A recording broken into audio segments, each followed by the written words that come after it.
ប្អូនស្រីមិនព្រមជឿថាជាគ្រោះថ្នាក់ធម្មតាបងប្រុសបញ្ចេញពន្លឺពេលស្លាប់ហើយត្រឡប់ទៅអតីតកាលដើម្បីស្វែងរកការពិតសាច់រឿងដែលមើលឃើញខ្លីបងប្រុសកំពុងស៊ើបអង្កេតមូលហេតុនៃការស្លាប់គ្រោះថ្នាក់របស់ប្អូនស្រីគាត់ជឿថាវាមិនមែនជាគ្រោះថ្នាក់ធម្មតាទេគាត់រកឃើញវីដេអូឃ្លាំមើលដែលបង្ហាញសកម្មភាពគួរឲ្យសង្ស័យ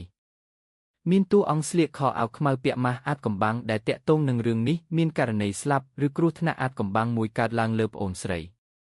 បងប្រុសរបស់នាងមិនជឿថាវាជាគ្រោះថ្នាក់ធម្មតាទេហើយចាប់ផ្ដើមស៊ើបអង្កេតដោយខ្លួនឯងគាត់ប្រមូលភស្តុតាងនិងពិនិត្យវីដេអូកាមេរ៉ាសុវត្ថិភាពដើម្បីស្វែងរកអ្នកដែលពាក់ព័ន្ធ